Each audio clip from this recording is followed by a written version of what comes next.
menteri-menterinya yang semua pun tak perform. Ya. Dan juga kalau kita nak bagi grade lah kepada mereka ni, grade apa yang Muhammad Datuk Seri akan berikan kepada kerajaan? Tak ada grade. Kalau telur ada grade A, B, C, ini C pun tak. Tak menyamai telur. Allah Akbar.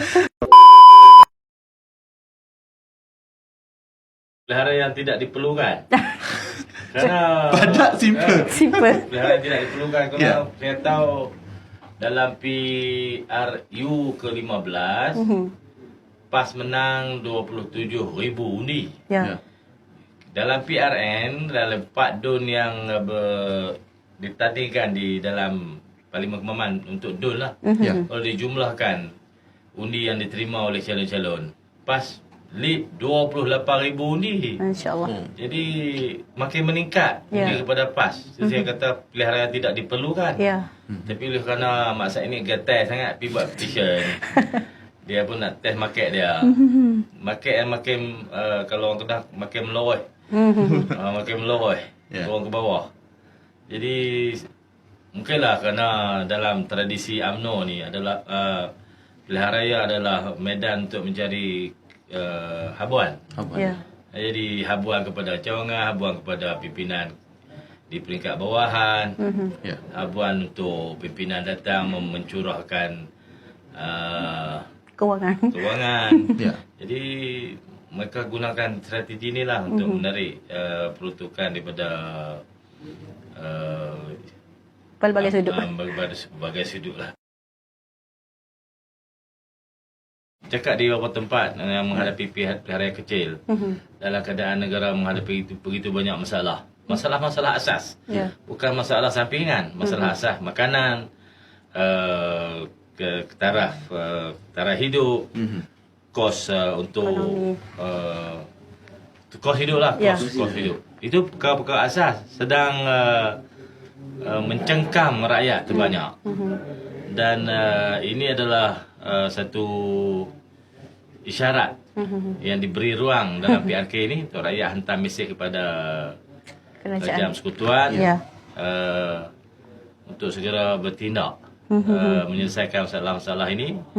Dan walaupun dia tidak akan mengubah kedudukan kerusi di parlimen sehingga mengubah kerajaan persekutuan, tapi ini adalah isyarat yang perlu untuk dihantar kepada kerajaan persekutuan bahawa rakyat tidak berpuas hati dengan prestasi mereka selama dah setahun dah. Dah bulan 11 tahun lepas. Ni dah bulan 11 tahun 2023, dah setahun dah. Setahun dah tanpa sebarang perkembangan. Malah makin menyusut. Sedang beranjak ke belakang lah. Dia punya graf tu bukannya ke depan tapi ke belakang. Jadi ini syarat perlu untuk rakyat Kemaman hantar mesej segera kepada kerajaan persekutuan. Kita tak maulah kami nak kerajaan lain pula. Saya tak ada amal apa. Cuma saya menjadi diri sendiri. Saya bercakap benda yang orang tak berani cakap. Orang segan ataupun orang takut. Jadi saya punya prinsip yang saya rasa semua orang patut mengamalkannya ialah jadilah berani, takut buat apa kan. Kerana hanya pemberani yang akan membawa dunia ni ke depan. Penakut-penakut akan menyebabkan dunia ni terhenti. Yang lebih parah lagi ialah pembacul-pembacul yang menjual diri. Itu akan mengundurkan dunia ke belakang. Penakut akan menyebabkan dunia terhenti. Hanya pemberani akan memimpin dunia ke depan. Jadi kena ada sikap berani itulah. Kita cakap benda yang benar, apa nak ditakutkan? Berani kerana benar. Peganglah prinsip itu. Tak ada apa-apa akan terjadi. Cuma akan nak menanggung sikit risiko untuk menghadapi apa-apalah tindakan yang akan datang tu, kena bersedia. Saya rasa pergilah dunia manapun kita hidup, kalau kita benar tak perlu takut apa-apa.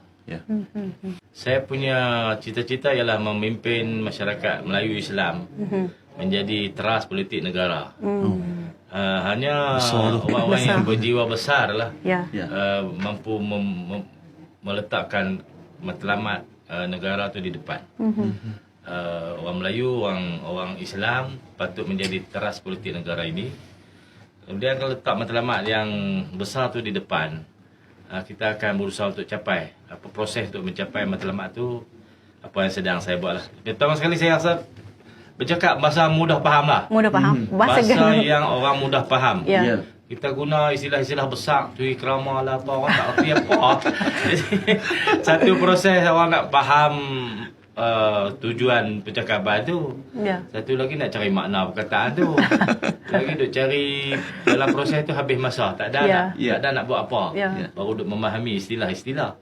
Jadi saya rasa oleh orang yang menjadi apa nama? Terbarut dengan saya tu pasal saya guna istilah yang mudah-mudah. Bahasa yang mudah lah. Yang mudah orang faham. Cakap terus terang. Kan? Orang faham tu lah, orang boleh ikut. Kalau jadi pemimpin, cakap bahasa orang tak faham, susah orang nak ikut. Jadi matlamat kita jadi pemimpin tu gagal. Tapi mesti kita sampai. Dan kita melihat ada juga unsur-unsur apa yang diperkatakan oleh menteri ataupun juga kabinet-kabinet ataupun yang berkaitan dengan kerajaan semasa pada hari ini cuba mengheret parti lawan dan juga rakyat sama dengan kemeluk yang mereka tak boleh nak selesaikan. Pada pandangan Datuk Seri, dia orang yang gagal memang macam tu. Dia nak lari pada isu sebenar, dia bawa pergi mahkamah, dia bercakap benda-benda yang di luar konteks sebenar. Oleh kerana dia pun tak mampu nak laksanakan tanggungjawab, maka dibuatlah isu-isu yang boleh mengheret rakyat kepada perkara lain. Banyaklah contoh-contoh kalau saya nak bagi kan. Ya, betul. Contoh yang terbaru di Kedah ni, dia orang buat isu Langkawi tak ada orang. Ya, betul. Langkawi ni manfaat terbesar daripada sektor pelancongan Langkawi adalah kerajaan persekutuan. Pendapatan kepada pelancongan pergi kepada persekutuan. Negeri ini rakyat boleh tumpang sediakan kemudahan-kemudahan saja, tapi cukai-cukai daripada pelaburan, perniagaan berkaitan dengan pelancongan pergi kepada persekutuan. Kedah tak dapat apa pun.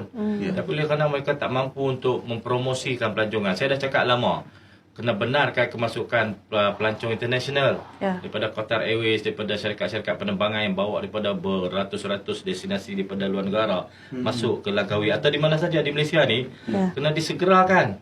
Tapi perkara itu tak dapat dibuat, promosi tak dibuat. Mereka mengharap kepada pelancong domestik.